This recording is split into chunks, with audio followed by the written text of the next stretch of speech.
નમસ્કાર મિત્રો, તાપી જિલ્લાની એકમાત્ર number 1 news channel Samaykranti news બુલેટિનમાં વિગતવાર સમાચાર નિહાળો. વ્યારા શહેરના જૂના બસ સ્ટેન્ડ નજીકથી મોબાઈલ ચોરી અને સાયબર ફ્રોડના 2 આરોપીને પોલીસે ઝડપી લીધા. તાપી જિલ્લા લોકલ ક્રાઇમ બ્રાન્ચ શાખા પાસેથી સોમવારના રોજ મળતી માહિતી મુજબ વ્યારા જૂના બસ સ્ટેન્ડ નજીકથી મોબાઈલ ચોરી અને સાયબર ફ્રોડ ગુનામાં સંડોવાયેલા 2 આરોપી અરબાસ બશીર શેખ અને શહેબાઝ સઈદ શેખને ઝડપી લીધા છે. જે આરોપીએ ગત દિવસો દરમિયાન સોંગઢ ખાતે ટ્રક ચાલકને ટાર્ગેટ કર્યો હતો. સોંગઢના દુમદા ગામે બાઇક ગનાડામાં ખાબકી 2ના મોત નિપજતા પોલીસે કાર્યવાહી હાથ ધરી. સોંગઢ પોલીસ મથક ખાતેથી સોમવારના 5 કલાકની આસપાસ મળતી વિગત મુજબ દુમદા ગામના વળાંકમાં બેકાબુ બનેલી બાઇક ગનાડામાં જઈ ખાબકી હતી, જેમાં ચાલક કાળાવ્યારા ગામનો મિલિનભાઈ છીતુભાઈ ચૌધરી અને દિલીપભાઈ કોટવાળાનું ઘટના સ્થળે જ મોત નીપજ્યું હતું. બનાવને પગલે પોલીસે છીતુભાઈની ફરિયાદ લઈ પીએમ સહિતની કાર્યવાહી હાથ ધરી હતી. સોંગઢ ખેતીવાડી ઉત્પન્ન બજાર સમિતિના પ્રમુખ અને ઉપપ્રમુખની ચૂંટણી યોજાઈ.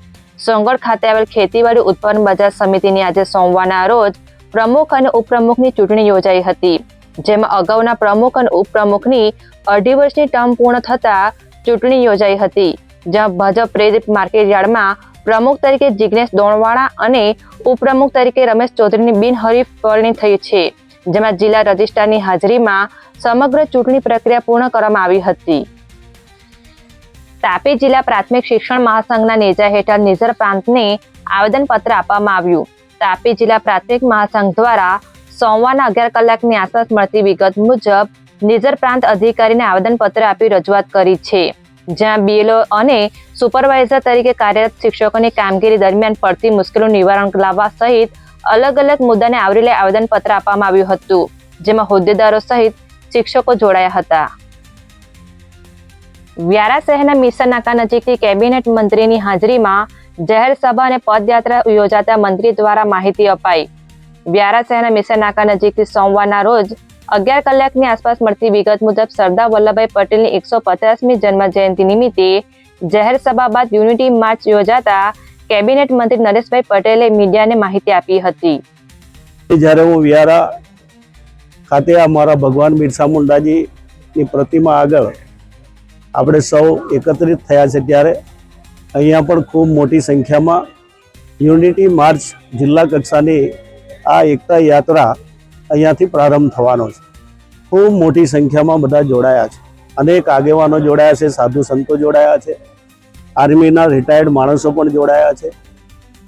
એ જ કંઈ બતાવે છે કે મહામાનવે આપેલું આ દેશ માટેનું યોગદાન આજે પણ આજની પેઢી પણ ભૂલી નથી. અને આ જન્મ જયંતિ પાછળ કે આ એકતા યાત્રા પાછળ નવી પેઢીને એક સંદેશો જાય કે આ દેશના નિર્માણમાં જેમણે ખૂબ મોટું યોગદાન આપ્યું છે એ આજની પેઢી કે નવી ભવિષ્યની પેઢી પણ ભૂલી નહીં શકે. એ માટે હર હંમેશ માટે આપણા દેશના યશસ્વી પ્રધાનમંત્રીજી અનેક થીમ ઉપર આવા મહામાનવો માટેના કાર્યક્રમો કરતા હોય છે. અને આજે જ્યારે વ્યારા ખાતે આવ્યો છું, ત્યારે આપના માધ્યમ દ્વારા ભગવાન બિરસા મુંડાજીની યાત્રા પણ આ સ્થળેથી અમે અનેક કાર્યક્રમો કરીને આગળ વધ્યા હતા. અને આજે એકતા યાત્રા જ્યારે અહીંયા પ્રારંભ થવાનો છે, ત્યારે બધા એમાંથી પ્રેરણા લઈએ. એ જ વાત પરિવાર આપ સૌનો આભાર, ધન્યવાદ. વ્યારા તાલુકાના કપુરા ગામે આવેલ વિદ્યાલયમાં ફાયરની ટીમ દ્વારા તાલીમ આપવામાં આવી. વ્યારા તાલુકાના કપુરા ગામે આવેલ વિદ્યાલય ખાતે વ્યારા ફાયર ટીમ દ્વારા તાલીમ આપવામાં આવી હતી, જ્યાં 201 વિદ્યાર્થીઓ તેમજ શિક્ષકોને ફાયરને લગતી તાલીમ આપી આકસ્મિક બનતી ઘટનાને પહોંચી વળવા સહિતની કામગીરીને સમજ આપવામાં આવી હતી, જ્યાં ફાયર ઓફિસર રિગ્વેદેશસિંહ ગઢવી અને ફાયર વિભાગના કર્મચારીઓ જોડાયા હતા. વ્યારાના માયપુર ગામેથી પદયાત્રા પૂર્ણ કરી પરત ફરતા 2 શિક્ષકોને અકસ્માત નડતા સારવાર અર્થે ખસેડવામાં આવ્યા. વ્યારા તાલુકાના માયપુર ગામે આજે સરદાર વલ્લભભાઈ પટેલની 150મી જન્મ જયંતિ નિમિત્તે નીકળેલી પદયાત્રા પૂર્ણ કરી પરત ફરી રહેલા બાઇક ચાલક શિક્ષકને કારે ટક્કર મારી દેતા અકસ્માત સર્જાયો હતો, જ્યાં મિનેશભાઈ પટેલ અને સેવનભાઈ ગામિતને ઈજાઓ પહોંચતા સારવાર અર્થે વ્યારા સિવિલ ખાતે ખસેડવામાં આવ્યા હતા, જ્યાં તેમને સારવાર આપવામાં આવી હોવાની વિગત પ્રાપ્ત થઈ છે.